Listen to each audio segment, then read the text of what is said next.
then when someone like Sam Harris calls someone else dogmatic, essentially what they mean is that, why are you getting upset at this level? Why are you holding this to be sacred? So here's another example. To people who are fundamental in their religious views, so they believe it's literal, what's in the Bible is literal. Something I think about is, and even people who think the Bible is entirely metaphorical. If I say, well, what if, let's imagine I'm speaking to a fundamentalist. If I say, what if this aspect of the Bible is not meant to be literal, it's metaphorical, they get upset. Why do you get upset? Why is your belief in God contingent? Should your belief in God be contingent, or should you have faith no matter what? Okay, so then they would say, well, so why does that undermine your belief? To me, faith should be, well, it shouldn't be so easily undermined.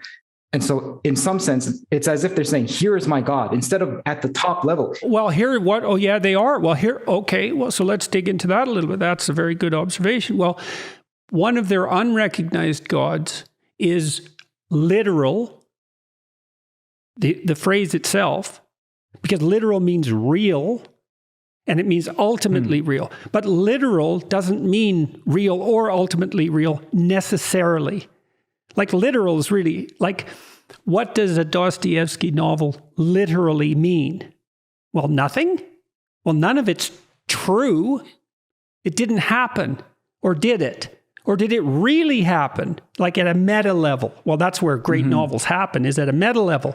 So truth is complicated. And this is, see, so the fundamentalists, they're tripped up philosophically to some degree, because they can't see how something can be, oh my God, it's so complicated. This is where Sam Harris and I kept going off on, different tangents.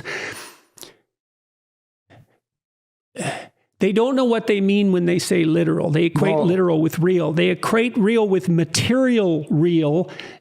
And so when you go after that and you say, well, it's not literally true, what you're essentially saying is that, well, your whole belief system is predicated on a misapprehension, even about the nature of God, let's say.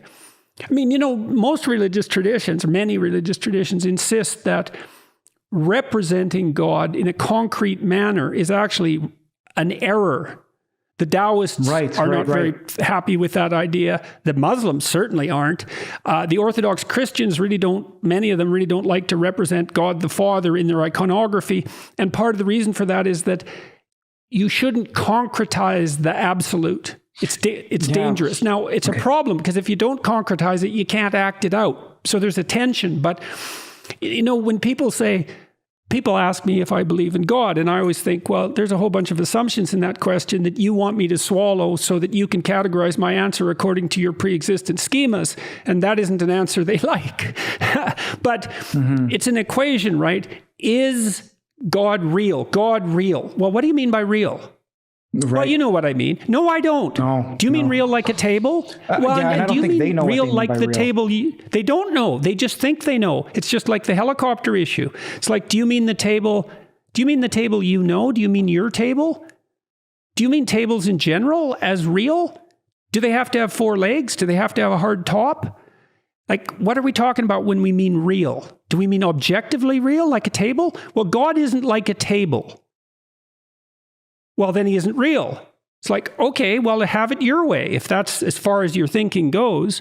But I don't even think that sophisticated religious people, whether they know it or not, don't think that God is real like a table.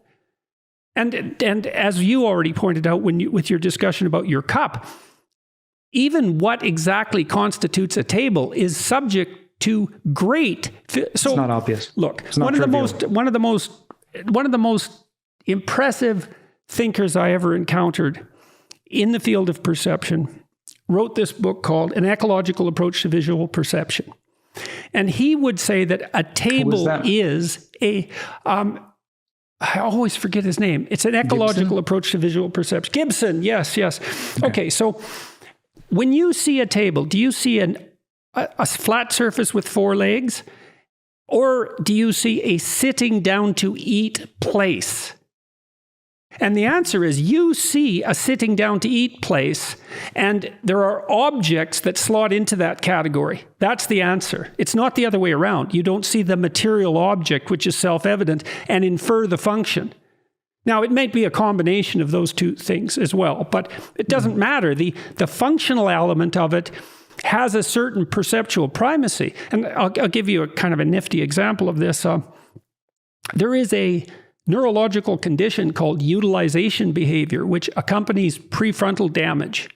And if someone manifests utilization behavior, if you give them an object, they can't not use it. So because what's happened is when they see a cup, they'll lift it up and drink from it, because a cup is a lifting up and drinking thing perceptually. It grips their motor output. They can't inhibit it.